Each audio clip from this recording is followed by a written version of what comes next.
കഴിഞ്ഞ ദിവസം എഴുത്തുകാരൻ ശ്രീ അഖിൽ പി ധർമ്മജൻ പങ്കെടുത്ത ഒരു ടോക്ക് ഷോയുടെ വീഡിയോ കാണാൻ ഇടയായി. KLFന്റെ ഒരു വേദിയാണ്. ശ്രീ അഖിൽ പി ധർമ്മജൻ വളരെയധികം ക്ഷീണിതനായി ആ വേദിയിൽ കാണപ്പെട്ടു. കാരണം എന്തെന്ന് സംഭാഷണത്തിനിടയിൽ അദ്ദേഹം പറയുന്നുണ്ട്. അദ്ദേഹം വിഷാദ രോഗം, ഡിപ്രഷനിലൂടെ കടന്നു പോവുകയാണ്.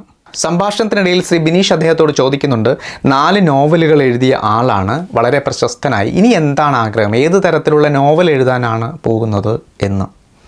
അപ്പോൾ അഖിൽ പറഞ്ഞത്, ഞാൻ ഉറങ്ങിയിട്ട് ദിവസങ്ങളായി, ദിവസത്തിൽ 1-2 മണിക്കൂർ മാത്രമാണ് ഉറക്കം കിട്ടുന്നത്. തൻ്റെ ഇപ്പോഴത്തെ ആഗ്രഹം എന്ന് പറയുന്നത് രാത്രി ഒരു 10 മണിക്കൂർ സുഖമായി ഉറങ്ങുക എന്നതാണ്.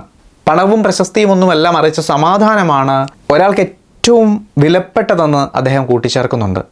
അപ്പോൾ തന്നെ നമുക്ക് മനസ്സിലാകും ഈ രോഗത്തിൻ്റെ കാഠിന്യം എത്ര വലുതാണെന്ന്. ശ്രീ അഖിൽ പി ധർമ്മജൻ എന്ന എഴുത്തുകാരൻ്റെ റാം കെയർ ഓഫ് ആനന്ദി എന്ന നോവലിനെ മുൻനിർത്തി ഒരുപാട് ആളുകൾ, പ്രത്യേകിച്ച് ബുദ്ധിജീവികൾ എന്ന് സമൂഹം ഉദ്ഘോഷിക്കുന്നവർ പോലും അയാളെ അന്യായമായി തേജോവധം ചെയ്തിട്ടുണ്ട്.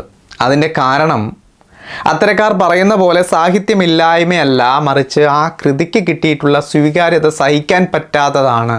വിമർശനങ്ങൾക്ക് മാന്യത നഷ്ടപ്പെട്ടത് എന്നു മുതലാണ്.